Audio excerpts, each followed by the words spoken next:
गोटे fact finding team Chikiti को जीव विजु जनता दल पक्षर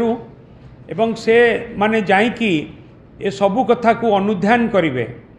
एवं से जो फैक्ट फाइंडिंग टीम गठन करा जाइछि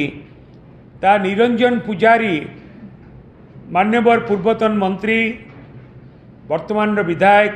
श्री निरंजन पुजारी तांको नेतृत्व रे ये फैक्ट फाइंडिंग टीम मद मृत्यु मामला मद मृत्यु चिकिटी ठारे जो मद मृत्यु होती आपण माने जानिचंती सेथिरे दुई जनकर मृत्यु घटी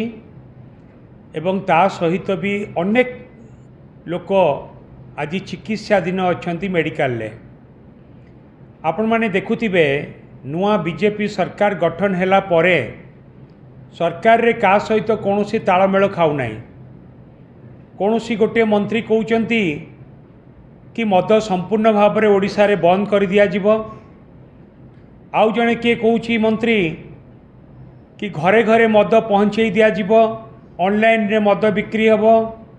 आउ जने कहउचंती नाही मद आउ बिक्री हबो नाही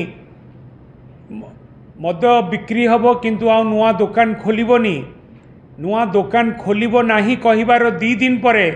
16 गोटी नुआ दुकान खोला जीवा पई एडवर्टाइजमेंट होउची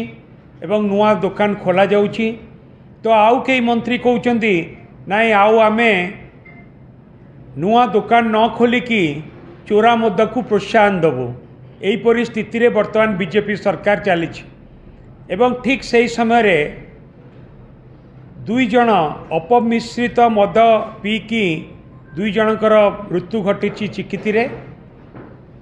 जो कथा को आमे बिजु जनता दल तरफ दृढ़ निंदा करुचु ए प्रसंग रे आज विधानसभा रे मध्य बिजु जनता दल पक्षर ए प्रसंग को उत्थापन करा जायछि आलोचना करा जायछि एवं ये सबू कथा को आखि आगे रखिकी आमे निष्पत्ति करिछु गोटे फैक्ट फाइंडिंग टीम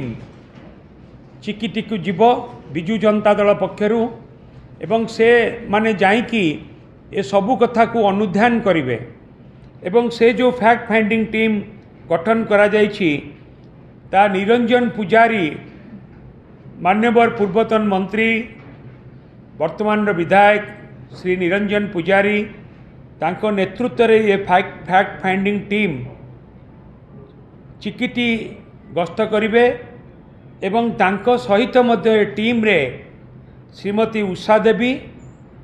पूर्वतन विधायक डॉक्टर रमेश चंद्र चाउ पट्टनायक पूर्वतन विधायक श्री विक्रम कुमार पंडा एमाने मध्य ए फैक्ट फाइंडिंग टीम रे जाइकी सबू कथा को अनुध्यान करिकी आमर प्रिय नेता विरोधी दलर नेता आमर नेता बिजु जनता दलर सभापति श्री नवीन पट्टनायक को गोटे रिपोर्ट प्रदान करेंगे एवं से रिपोर्ट को आधार करिकी आमे परवर्ती कार्यक्रम नबू समस्त को बहुत बहुत धन्यवाद।